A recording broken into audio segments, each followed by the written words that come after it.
Bismillahirrahmanirrahim. Assalamualaikum warahmatullahi wabarakatuh. Gimana kabarnya anakku sekalian, siswa dan siswi SMP baik negeri maupun swasta, khususnya yang ada di SMP Negeri 19 Jakarta. Baik, kali ini Jamal akan memulai seri video tentang pembelajaran PAI dan Budi Pekerti. Kita mulai ya. Kita mulai dari bab 7 tentang mengimani malaikat. Judul jelasnya adalah ingin meneladani ketaatan malaikat-malaikat Allah. Nah, dalam bab ini ada 3 submateri yang akan kita bahas. Yang pertama, kita akan kenalan siapa sih malaikat itu, yang bagaimana sifat-sifatnya dan karakternya.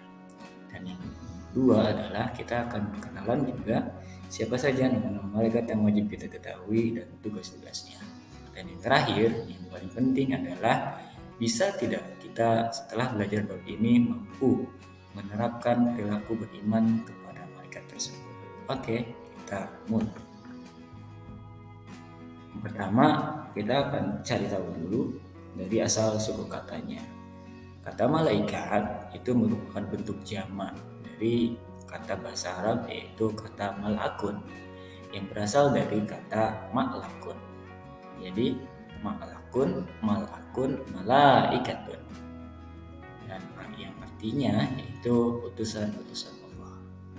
Jadi secara bahasa itu artinya utusan-utusan Allah. Oke.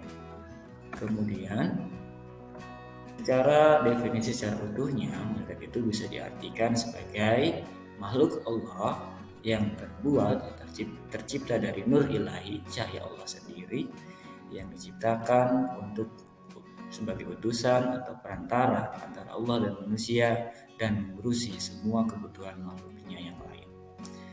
Makhluk di sini ya semua makhluk Allah yang lain. Manusia terutama, ada malaikat yang ngurusin bagian rizki, bagian mengatur alam, dan juga ada yang bertugas mencabut nyawa. Semua urusan-urusan itu Allah berikan kepada malaikat, tentu dengan komando dari Allah sendiri, gitu ya. Yang berikutnya, mana sih dalil Al-Qur'annya? Nah, ada banyak dalil Al-Qur'an yang menyebutkan tentang malaikat. Di antaranya ini yang ada di buku kalian juga, boleh perhatikan juga buku paketnya. Quran Surat Al-Anbiya ayat 19. Mari kita baca bersama. Dan sebelum dilanjutkan, Bapak mau ingatkan bahwa simak video ini sampai habis karena di tengah-tengah nanti ada tugas kalian menjawab kuis atau soal. Jadi lanjutkan video ini sampai selesai. Oke, nanti tugasnya silakan dikerjakan dan dikumpulkan, nanti akan kita koreksi sama-sama. Baik, kita baca sama-sama ya. Quran Surat Al-Anbiya ayat 19. Bismillahirrahmanirrahim. Walahu man fis samawati wal ard wa man indahu la yastakbiruna an ibadatihi wa la yastahsirun. Perhatikan terjemahnya, walahu dan miliknya. Ya, di sini kembali kepada Allah. Jadi bisa diartikan dan milik Allah. Man fis samawati wal ard, siapa yang di langit dan di bumi. Jadi semua yang ada di langit dan di bumi serta seisinya itu milik Allah. Semuanya tanpa terkecuali. Termasuk kita, jin, malaikat, semua adalah milik Allah. Wa man indahu la yastakbiruna an ibadatihi. Dan malaikat-malaikat yang di sisinya tidak mempunyai rasa angkuh untuk menyembah Allah. Dari ayat ini kita bisa cari tahu salah satu sifat malaikat adalah beliau tidak pernah angkuh dalam menyembah Allah. Wala yastahsirun, dan tidak pula merasa letih. Dan malaikat juga tidak pernah merasa letih dalam ibadah, dalam menjalankan tugas dari Allah.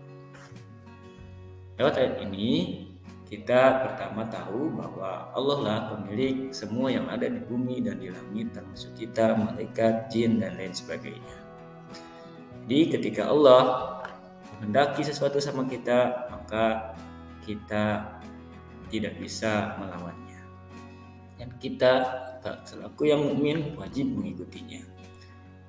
Dan yang kedua, kita tahu juga dua sifat utama dari malaikat. Yang pertama, mereka tidak pernah angkuh untuk menyembah Allah. Angkuh itu sombong, ya. Kemudian tidak pula merasa letih. Letih itu capek. Baik, kita lanjutkan. Kemudian dalam hadisnya, di hadis riwayat Imam Bukhari nomor 2 dari Sahih Bukhari nomor 2, di sini dikatakan bahwa kadang-kadang malaikat Jibril itu tampak padaku dalam bentuk manusia, lalu ia berbicara padaku dan aku pun menyadari apa yang ia katakan. Dalam hadis ini Rasulullah masih tahu kita bahwa malaikat itu bisa berubah menyamar menjadi manusia biasa. Oke. Jadi kan gini, malaikat itu kan perantara antara Allah dengan manusia. Allah kan sifatnya gaib, tidak bisa diindra. Sedangkan manusia nyata. Oke. Nah, untuk menjadi perantaranya, untuk supaya pesan yang Allah sampaikan itu sampai ke kita, maka malaikat kadang menyamar menjadi manusia.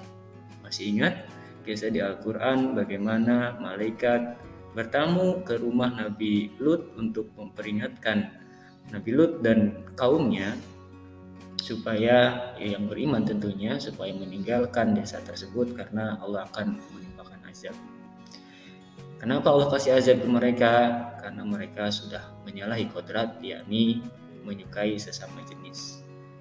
Kemudian dalam hadis yang lain masih di Sahih Bukhari nomor 555, Muhammad SAW bersabda, para malaikat malam dan malaikat siang itu bergantian mengawasi kita. Dari sini kita bisa ambil pelajaran bahwa kita nggak boleh lengah dan tergoda untuk berbuat maksiat. Kenapa? Karena kita selalu diawasi oleh CCTV-nya Allah, yaitu para malaikat. Dan Allah sendiri melihat apa yang kita lakukan. Kita lanjut ya. Nah, ini pertanyaan pertama. Yang pertama, siapa malaikat itu? Yang kedua, apa tujuannya Allah menciptakan malaikat? Silakan dijawab di buku latihan boleh, di buku tugas boleh, ya. Atau di Word boleh diketik, nggak jadi masalah, ya. Silakan dijawab. Oke, kita lanjutkan ke materi berikutnya. Lalu apa itu iman kepada malaikat? Iman kepada malaikat merupakan rasa percaya kita dengan sepenuh hati bahwa malaikat-malaikat itu ada. Buktinya banyak. Hujan, kenapa ada di sini hujan, di daerah lain belum tidak hujan? Itu kan bukti ada pembagian jatah hujan. Nah, yang membagikan jatah itu adalah para malaikat. Kemudian adanya orang meninggal, itu tanda malaikat Israel beserta rekan-rekannya sedang beraksi. Dan itu menunjukkan Allah Maha Besar. Ya, Allah Subhanahu wa taala yang mampu menciptakan dan melakukan apapun tanpa ada yang membatasinya. Oke, kita lanjut. Nah, kita berikutnya ke sifat-sifat malaikat. Di antaranya yang pertama, malaikat itu selalu patuh kepada Allah. Malaikat selalu patuh kepada Allah. Ketika Allah memerintahkan malaikat untuk melakukan apapun yang Allah perintah, malaikat pasti akan melaksanakannya dengan baik. Jadi dalam kamus malaikat tidak ada kata no, tidak ada kata malas, tidak ada kata ogah. Oke, laksanakan. Sami'na wa ata'na. Ya, itulah sifat malaikat. Kenapa? Karena malaikat itu tidak dibekali oleh Allah dengan nafsu. Kemudian yang berikutnya, malaikat bisa berubah wujud tentu dengan seizin dari Allah Subhanahu wa taala. Seperti Bapak jelaskan tadi di hadis Rasulullah bahwa malaikat itu kadang-kadang menyampaikan pesan kepada para nabi, para rasul, itu menyamar menjadi manusia biasa. Termasuk ketika Rasulullah SAW sedang memberikan pembelajaran kepada sahabat-sahabatnya, datang seorang tamu yang belum dikenal oleh seluruh warga Mekah yang hadir pada saat itu. Kemudian tamu itu memberikan salam, Assalamualaikum, dijawab oleh Rasulullah dan para hadirin yang ada di situ. Waalaikumsalam warahmatullahi wabarakatuh. Kemudian tamu itu menghampiri Rasulullah, kemudian duduk di dekat Rasulullah. Saking dekatnya posisi mereka duduk berhadapan, itu lutut mereka saling beradu, lutut tamu tersebut dan lutut Rasulullah SAW. Kemudian tamu tersebut bertanya, ya Rasulullah SAW, apa itu iman? Kemudian Rasul menjawab, iman itu adalah meyakini Allah, meyakini para malaikat Allah, meyakini hari kiamat, meyakini qada dan qadar, meyakini kitab, meyakini Rasul dengan sepenuh hati. Kemudian tamu tadi bertanya lagi, lalu apa itu Islam? Rasul pun menjawab kembali bahwa Islam itu melaksanakan 5 hal.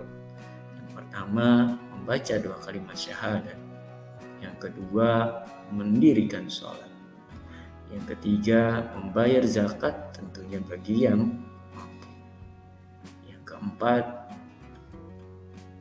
melaksanakan ibadah puasa di bulan suci Ramadan. Dan yang terakhir, yang kelima, yaitu melaksanakan ibadah haji bagi yang mampu. Setelah selesai, tamu itu bertanya demikian, tamu itu permisi undur diri. Selesai tamu itu undur diri, Rasul bertanya kepada para sahabatnya, wahai sahabatku semuanya, kalian tahu siapa tamu tadi? Sahabat bingung dan menjawab, kami tidak tahu ya Rasulullah. Rasul pun memberitahu bahwa yang tadi datang itu adalah malaikat Jibril. Sengaja datang ke sini ingin memberikan pelajaran kepada kita semua tentang apa saja rukun iman dan apa saja rukun Islam. Nah, itu contoh bagaimana malaikat bisa berubah wujud, tentu dengan seizin Allah. Oke, kita lanjut ya. Yang nomor 3 yaitu malaikat tidak butuh makan dan minum. Jadi jangan tanyakan ke Pak Ustadz ya, apa sih makanan favorit malaikat? Pasti nggak bisa jawab karena malaikat tidak butuh makan dan minum. Beda dengan kita, nggak makan sehari aja lemesnya udah terasa banget ya. Kemudian nomor 4, malaikat juga tidak memiliki jenis kelamin. Jadi jangan tanyakan ke Pak Jamal, Jibril itu cewek apa cowok ya, karena mereka tidak dibekali oleh Allah dengan jenis kelamin. Dan yang berikutnya, malaikat tidak pernah letih beribadah kepada Allah. Ini juga tadi udah disinggung di ayat Al-Quran oleh Allah Subhanahu wa Ta'ala sendiri, bahwa malaikat itu tidak pernah letih beribadah kepada Allah. Bahkan dalam sebuah riwayat dikatakan bahwa ada malaikat yang diciptakan Allah dari awal tugasnya sujud, dan mereka sujud sampai Allah bilang bangun. Ada malaikat yang ditugaskan oleh Allah untuk membaca subhanallah, mereka membaca itu sampai Allah bilang stop. Seperti itulah malaikat, terlalu patuh. Kemudian yang nomor berikutnya, malaikat itu senang sekali mengelilingi majelis zikir. Apa sih majelis zikir itu?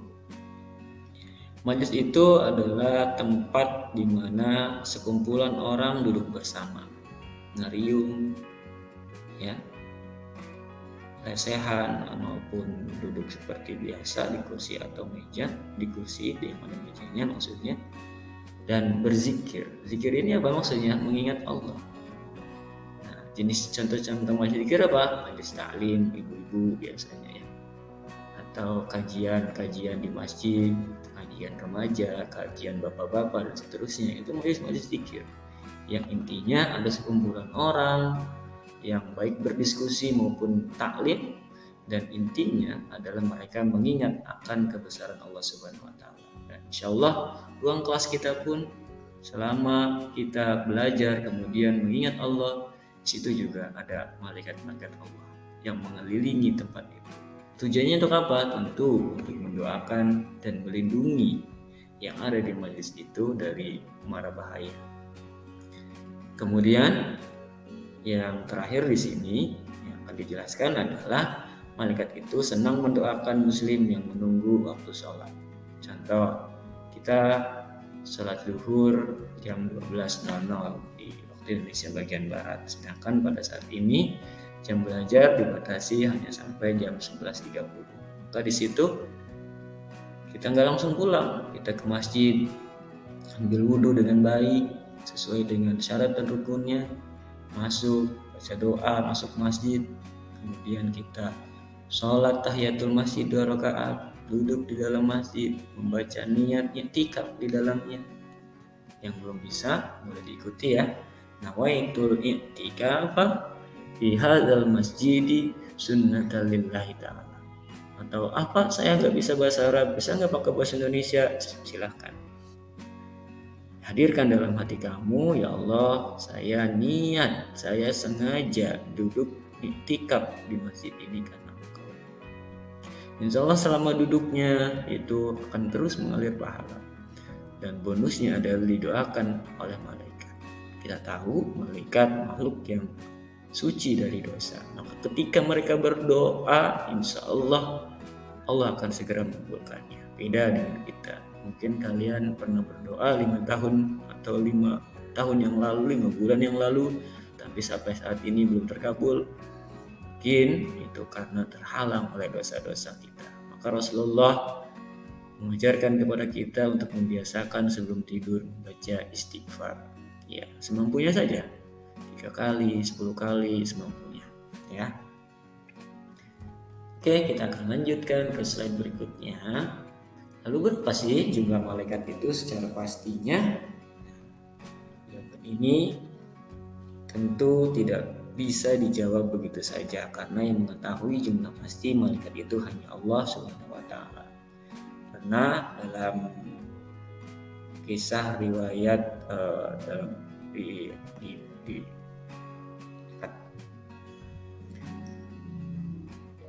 Baik, kita lanjutkan.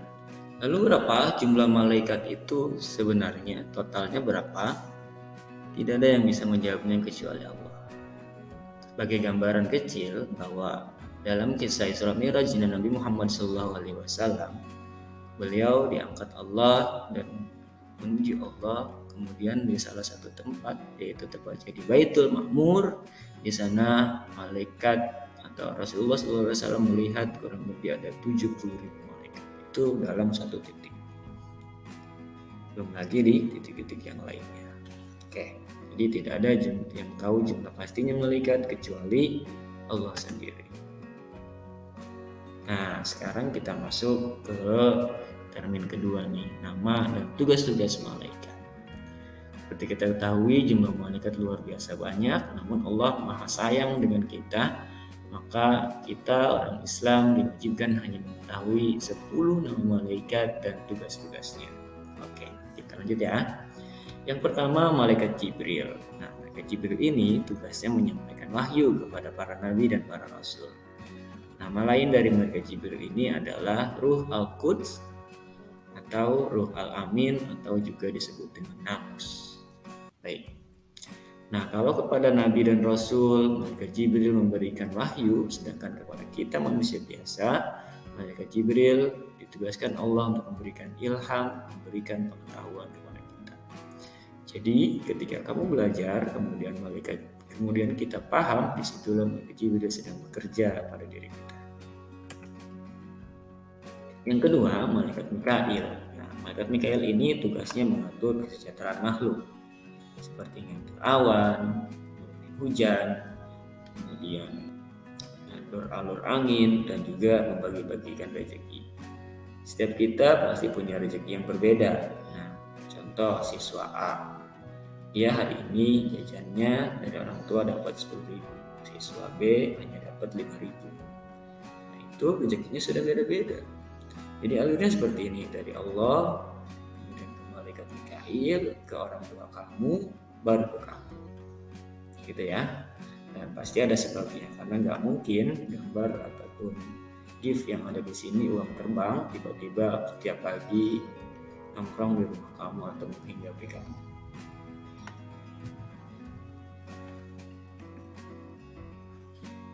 Yang berikutnya malaikat Israfil. Malaikat ini bertugas meniup sangkakala atau trompet tanda dimulainya kiamat. Jadi nanti di akhir hayatnya dunia ini itu akan ditandai oleh tiupan dari malaikat Israfil. Kemudian dimulainya babak baru kehidupan akhirat juga dimulai dengan tiupan yang kedua dari malaikat Israfil. Yang keempat, malaikat Israel. Seperti kita ketahui, setiap harinya di penjuru dunia pasti ada saja yang wafat, ada saja yang meninggal. Nah, itu adalah bagian dari tugas dari malaikat Israel.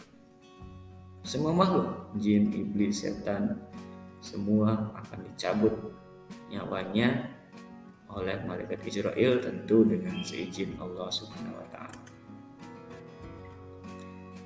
Yang berikutnya ada malaikat munkar dan nakir. Tugas malaikat dua malaikat ini yaitu menemani kita di alam kubur nanti. Yang ke-7 dan 8 yaitu malaikat raqib dan atid. Raqib tugasnya mencatat amal baik kita mulai dari balik sampai akhir hayat. Makanya nih, kalian kelas 7 SMP ada yang sudah balik ya. Kalian sudah mulai punya buku catatan amal sendiri-sendiri.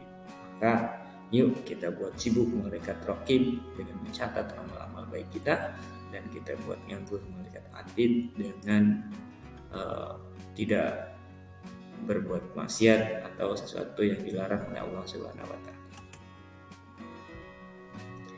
Yang nomor 9 dan 10 yaitu malaikat Ridwan dan malaikat Malik. Malaikat Ridwan tugasnya seperti kita ketahui menjaga, mengatur kesejahteraan penghuni surga, dan malaikat Malik sebaliknya menjaga dan mengatur azab bagi para penghuni di neraka.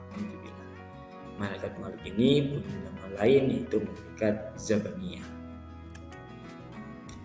Oke, nah kita masuk ke kuis yang kedua. Silahkan dijawab. Ini pertanyaannya. Pertama, mengapa kita wajib mengimani malaikat Allah? Yang kedua, hal baik apa saja yang dapat kita ambil dari sifat-sifat malaikat yang tadi kita jelaskan.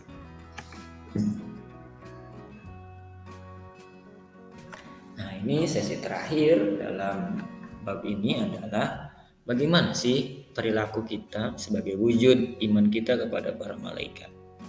Yang pertama, perilaku mengimani malaikat Jibril, selalu berusaha mencari dan memohon hidayah kepada Allah, bersyukur dengan cara banyak berbagi ilmu. Seperti Bapak singgung sebelumnya bahwa untuk para rasul dan para nabi, Jibril diperintahkan Allah untuk mengantarkan wahyu, dan kepada kita manusia biasa, Jibril mengantarkan hidayah dan juga ilmu pengetahuan.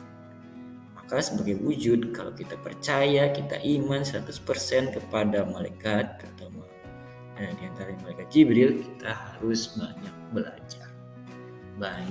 Setelah belajar, tentu membagikan ilmu tersebut kepada rekan-rekan kita. Yang nomor 2, malaikat Mikail. Cara mengimaninya adalah berusaha secara maksimal untuk mencari rezeki yang baik dan halal. Oke? Rezeki bukan cuma harus banyak, tapi yang paling penting kategorinya adalah baik dan halal. Ya, ada banyak di luaran sana rezeki yang halal, dan jangan sekali-kali pernah tergoda untuk menikmati atau mengkonsumsi rezeki yang haram dan juga tidak baik. Tidak baik di sini maksudnya adalah mengandung penyakit, mengandung virus dan sebagainya yang membahayakan diri kita sendiri. Ya.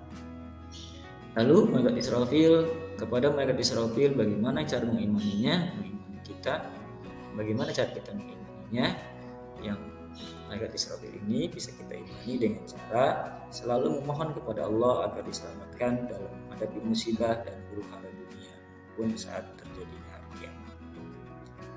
Kita berdoa kepada Allah semoga maksiat di muka bumi ini hari demi hari Allah jaga supaya tidak terlalu merajalela, ya.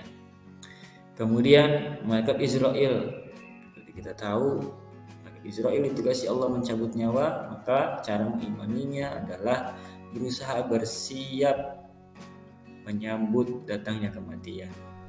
Dengan cara apa? Tentu berbuat hal-hal baik, hal-hal soleh yang diperintahkan oleh Allah, dan menghindari segala macam kemaksiatan.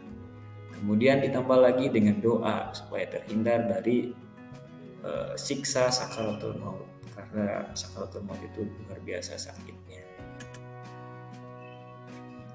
Kemudian untuk malaikat munkar dan nakir, kita selalu memohon kepada Allah agar dilapangkan di alam kubur dan diringankan dari siksa kubur. Selain itu juga tentu yang bisa membantu kita menjawab pertanyaan-pertanyaan munkar dan nakir dalam kubur nanti adalah amal-amal baik kita, seperti amal tadarus, membaca Al-Quran setiap hari, rajin sholat tepat waktunya, dan lain sebagainya.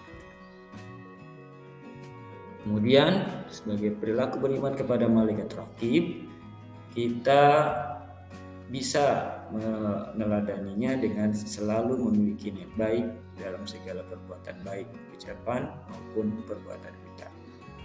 Intinya banyak berbuat baik, karena itu akan dicatat oleh malaikat raqib. Dan kebalikannya, untuk malaikat atid, jauhi niat buruk, perkataan yang kotor, perbuatan yang jelek, dan menjauhi perilaku yang tercela. Karena dalam Islam, ketika kita sudah niat saja untuk berbuat baik, itu sudah dicatat satu amal baik kebaikan. Kemudian kita laksanakan niat baik itu, jadi double tuh. Sebaliknya, kalau itu perkara yang jelek, kalau baru niat itu belum dicatat sama malaikat atid. Nanti kalau sudah jelas-jelas dilaksanakan niat jelek tersebut, baru dicatat satu keburukan. Ini juga bukti Allah Maha Sayang dengan kita. Yang berikutnya, malaikat Ridwan. Tentu ini malaikat yang pengen semua kita ketemu beliau nanti di surganya. Maka cara meneladaninya adalah pertama selalu berdoa kepada Allah supaya kita dijadikan salah satu penghuni surga melalui rahmatnya. Yang kedua, bukan cuma doa, tapi kita pun berusaha selalu setiap hari menambah pundi-pundi amal baik kita. Karena itulah yang menjadi tiket kita untuk masuk ke dalam surganya Allah Subhanahu wa taala yang dijaga dan diatur kesejahteraannya oleh malaikat Ridwan. Dan yang terakhir adalah malaikat Malik. Selalu memohon kepada Allah agar terhindar dari siksa api neraka. Selain itu juga yang langkah konkretnya adalah kita menjauhi semua perkara-perkara yang Allah larang. Oke, kita lanjutkan. Nah, ini masuk ke pertanyaan terakhir nih. Buatkan masing-masing satu contoh perilaku beriman kepada malaikat selain yang sudah ada dalam video ini. Itu aja untuk pertemuan kali ini. Selamat belajar dan sukses selalu. Terima kasih sudah menyimak video ini. Mohon maaf atas segala kekurangannya. Kita ketemu lagi di lain kesempatan. Assalamualaikum warahmatullahi wabarakatuh.